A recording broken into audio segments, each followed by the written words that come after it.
আসসালামু আলাইকুম everyone, Khushi's cooking studio. এই রেসিপিটি যখন বানিয়েছি তখন আমার নিজেরই বিশ্বাস হচ্ছিল না যে এটা আমি বানিয়েছি। দেখতে যতটা সুন্দর, খেতেও ততটা চমৎকার। চলুন তাহলে রেসিপিটি শুরু করি। প্রথমে একটি চুলায় প্যান বসিয়ে আমি দিয়ে দিচ্ছি ঘি। এটা একটু জাল করে হিট দিয়ে নিচ্ছি।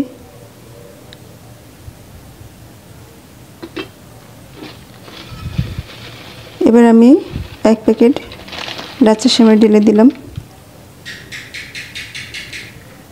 এবার সেমাইটাকে আমি ভালো করে নেড়েচেড়ে ভেজে নিচ্ছি।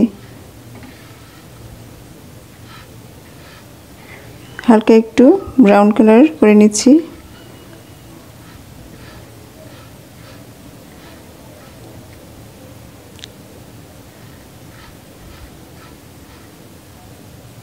হালকা ভেজে নিয়ে আমি এখন এতে দিয়ে দিচ্ছি কনডেন্স মিল্ক।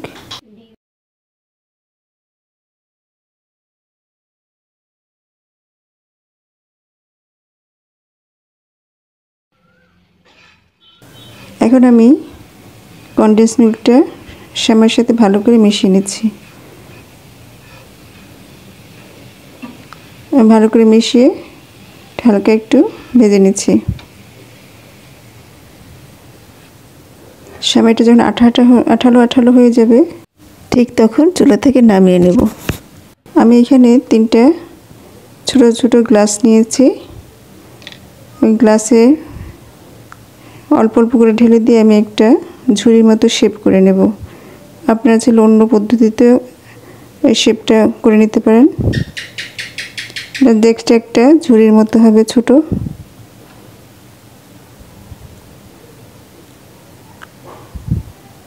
আমি সবগুলো বানিয়ে ফেলেছি। দেখতে একদম পাখির বাসার মতো মনে হচ্ছে। এখন আমি একটা ক্রিম তৈরি করব। আমি আধা কেজি দুধ, লিকুইড দুধের ভিতরে দিয়ে দিলাম ডানো ক্রিম। এবার দিলাম কনডেন্স মিল্ক।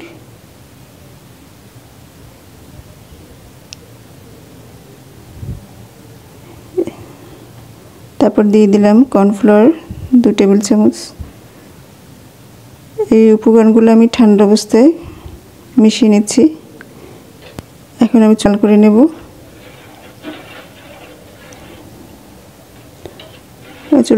চুলায় জ্বালাতে জ্বালাতে যখন ঘন হয়ে আসবে তখন আমাকে এটা নামিয়ে নিতে হবে।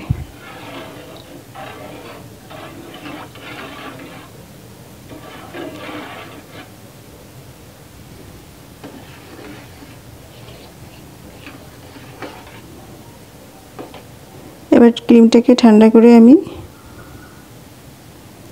সেমাইয়ের ভিতরে দিয়ে দিচ্ছি।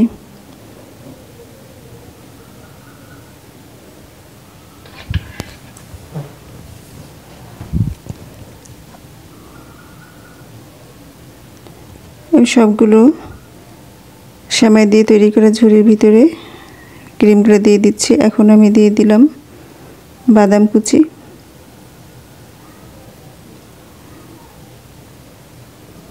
দিয়ে দিচ্ছি কিশমিশ।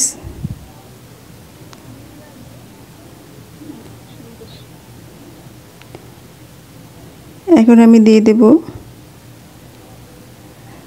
2 কালারের জেলি, রেড এবং গ্রিন। আপনারা চাইলে এখানে ফল ইউজ করতে পারেন, যেমন আনার, আঙ্গুর, আপেল, বিভিন্ন ধরনের ফলও ইউজ করতে পারেন। আমি এখানে জেলিটা ব্যবহার করেছি।